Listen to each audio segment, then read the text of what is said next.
Hi, this is MicroStrategy. In this tutorial, we will show you how to use compound grids in dossier authoring. Compound grids allow you to combine multiple lenses of the data in a single view so they can be analyzed across a common dimension. This means you can have multiple unrelated attributes and metrics in different sets of columns that are stitched together, allowing users to get a 360-degree view of their data, make connections, and find relationships in the same grid. Thresholds, advanced filters, and formatting can be applied individually to each column set. Let's do an example in MicroStrategy Workstation. I'll be using mock financial data to create this financial summary dossier to show rating by group, amount by industry, variance by time, and other lines for each country. First, I'll start with a simple grid. Say you have this first grid with the rating for each country broken down by group. You also have the second grid with the amount for each country broken down by industry. Lastly, you have this third grid with variance for each country broken down by time period. Instead of looking at each page individually, what if you could see everything all together in one grid?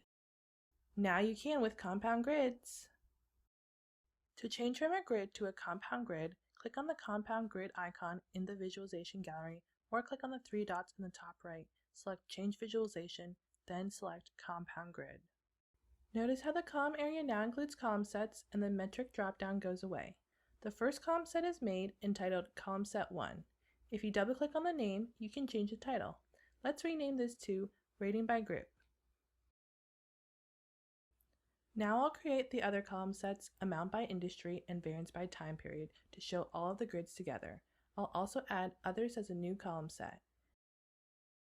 This shows that a column set needs at least one metric so the grid has values, but you can have multiple attributes and metrics in each column set. Next, I'll show totals for the attribute country, then move the total to the bottom. I'll also enable totals across industry to see the total amount for each country. Let's move on to thresholds, advanced filters, and formatting. First, I'll apply an advanced filter to rating by group so it just shows the rating for May 2017. Notice how you can click on each column set tab to add a qualification to a specific column set. I'll add a threshold to change the value of ratings that are null and change the total rating to NA since ratings are just for 1 month and shouldn't be totaled. Next, I'll filter amount by industry by the same month, but also add budget type and industry just to focus on 3 of the industries that are in budget and not in budget. I'll also apply thresholds to this column set by going to the editor, then right-clicking on the metric. For variance by time period and others, I'll just format the values by changing the fill color and font color.